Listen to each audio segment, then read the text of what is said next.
Et les méchants, eh bien, ne pensent qu'aux choses de la terre. C'est ce que nous dit la parole de Dieu. Dans Romains 8,5. Ils ont le cœur occupé aux choses du monde. Philippiens 3, versets 18-19. Et ils viennent devant le Seigneur pour demander, eh bien, que le Seigneur les bénisse. Ils courent pour s'enrichir. Le Seigneur dit, je viens, eh bien, en aide, eh bien, aux pauvres. Parce que tu es venu au monde nu, tu en partiras nu, dit le Seigneur. Alléluia. Et nous devons prier, la parole de Dieu nous dit, par le Saint-Esprit. Jude 20.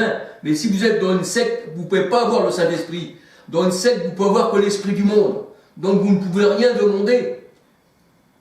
Ceux qui n'ont pas le Saint-Esprit ne peuvent pas demander. Priez par le Saint-Esprit. Jude 20. Et les païens, les gens du monde, n'ont pas l'Esprit Saint. Jude 19. Seigneur, il les appelait fontaine sans eau. Parce que l'eau, c'est le symbole de l'Esprit Saint. Dans Jean 7, 37 à 39. Pour ça, le Seigneur les appelait fontaine sans eau.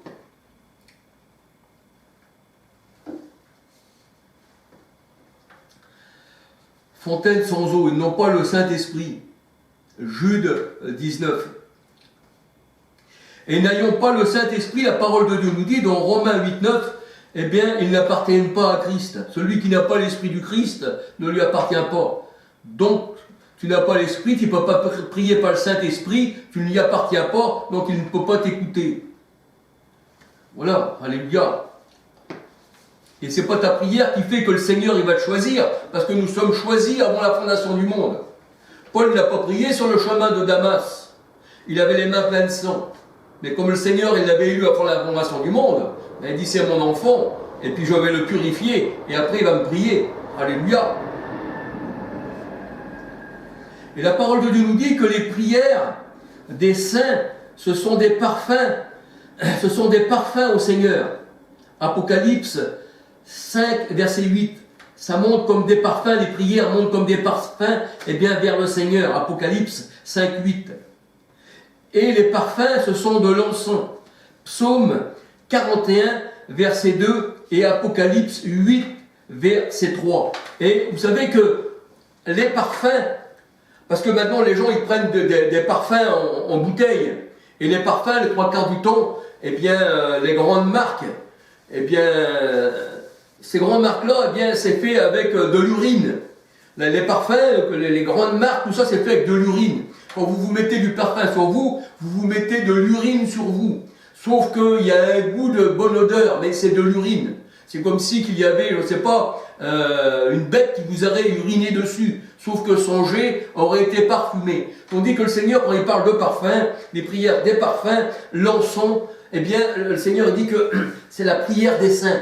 Alléluia. Et dans la parole de Dieu, être parfumé, eh bien, c'est comme si on mettait quelque chose, hein, des aromates parfumés, et qui est de la fumée, et parfumé, le mot veut bien dire, hein, parfumé, par la fumée, tu rentres dans la fumée, qui sont une bonne odeur, et quand tu en sors, tu as l'odeur de la fumée. Parce que tu as passé par la fumée, parce que tu as passé par la prière, parce que tu as passé par le Seigneur, alléluia. Donc nous sommes parfumés par la prière du Seigneur, alléluia. Gloire au Seigneur.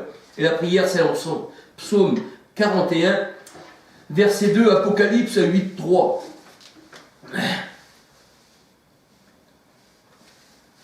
Et la parole de Dieu nous dit que le parfum, eh bien, est brûlé lorsque les lampes, eh bien, doivent être allumées. C'est pas merveilleux. Quand les lampes sont allumées, le parfum, il doit être brûlé en même temps. Et la parole de Dieu nous dit que nous sommes des lampes qui avons été allumées. Parce que dans la chambre haute, au jour de la Pentecôte, tous les disciples qu'il y avait là, c'était des chandeliers qui leur montraient la lumière. Et comme Dieu est un feu aussi, et puis l'Éternel est une lumière, il s'est posé sur chacun d'eux. Il allumait ses chandeliers. Acte 20, 28, il y avait beaucoup de lampes, et bien dans la chambre haute, la parole de Dieu nous dit. Et là, les parfums, eh bien, étaient allumés lorsque les parfums étaient répandus, étaient brûlés, lorsque les lampes étaient allumées. Et c'était les lampes de la chambre haute aussi, alléluia. Et ils étaient tous en prière, la parole de Dieu nous dit. Et c'est là qu'il y a le parfum. Et c'est là que, eh bien, les lampes sont allumées. Acte 1, versets 12 à 14. Et c'est là qu'ils ont reçu le Saint-Esprit. Parce que le Saint-Esprit nous éclaire. On est éclairé spirituellement, on comprend spirituellement la parole de Dieu, tandis que les gens sont dans les ténèbres. Ils n'ont pas le Saint-Esprit. Ils veulent prier, ils veulent parler au Seigneur par la prière, mais le Seigneur, comme il dit, je ne vous écoute pas, vous n'avez pas le Saint-Esprit. Si tu n'as pas l'Esprit du Christ, tu ne lui appartiens pas. Priez par le Saint-Esprit. Et c'est vrai que les élus ont reçu le Saint-Esprit. Ce sont des lampes. Alléluia. Ce sont des lampes, ce sont des chandeliers. Et les flammes se posaient sur chacun d'eux. Acte 2, versets 1 à 4. Et les chandeliers ont reçu l'huile. Ils ont reçu l'Esprit Saint de notre Seigneur Jésus-Christ. Christ a allumé ses lampes. Alléluia. Des lampes, eh bien on peut dire, en prière. Alléluia. Parce qu'ils étaient éveillés. Quant à la lampe, c'est pas comme les vierges folles qui avaient oublié les lampes, qui dormaient. Ils étaient éveillés. C'était des lampes en prière. Ils avaient de l'huile. Ils avaient reçu l'huile à la Pentecôte. Alléluia. Et le Seigneur avait éclairé son chandelier. Alors, il est dit que le parfum des prières était brûlé lorsqu'on leur préparait les lampes.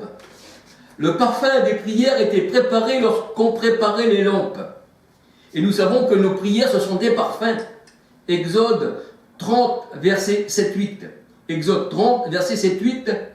Apocalypse 8, 3 à 5. L'encensoir, dans son, eh bien, ressemble, c'est aussi un symbole, eh bien, des disciples, l'encensoir, qui était rempli d'encens. Mais là, la parole de Dieu nous dit ici que l'encensoir, il l'a rempli de feu, qui représente les anges. Parce qu'il a fait de ses serviteurs des flammes de feu. Hébreux 1, verset 7. Et Jérémie 5, 14 disait, alléluia, l'Éternel disait de Jérémie, voici, j'ai mis mes paroles dans ta bouche, et elles seront un feu, et le peuple sera du bois que ce feu va consumer. Voyez-vous? Et là, le Seigneur dit qu'il a mis, eh bien, dans l'encensoir, qu'il mettait les parfums, qu'il mettait où la fumée sortait, eh bien, le Seigneur dit là, j'ai mis du feu, et je le répands sur la terre. Ça veut dire que là, eh bien, il répond sur la ville. Il répond sur la ville prostituée, sur Babylone. C'est ce que nous dit le Seigneur. Alléluia. Il a mis, eh bien, le feu aussi dans l'encensoir. Là où sortait la fumée, là où sortait le parfum. Alléluia. Là où il y avait la prière.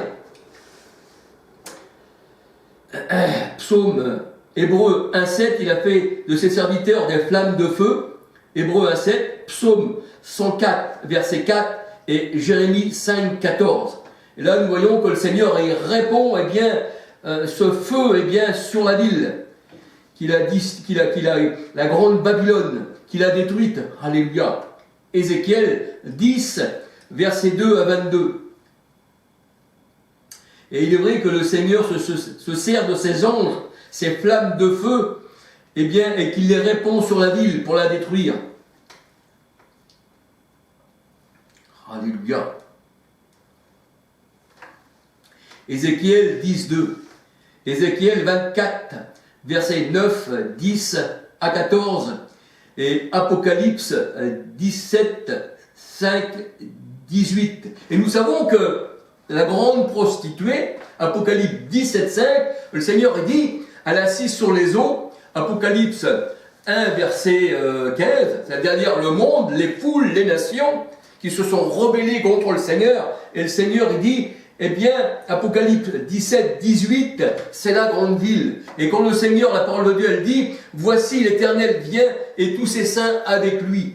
Alléluia. Et quand le jour de l'Éternel arrive, la parole de Dieu nous dit, il se fit un jour de ténèbres, il se fit un jour de brouillard. Parce que c'est là que les ténèbres arrivent dans les yeux des hommes.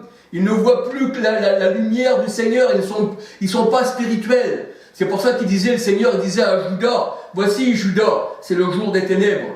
C'est voilà les ténèbres, Judas, c'est le jour là, des ténèbres. Parce que c'est là que tu livres le Fils de l'homme.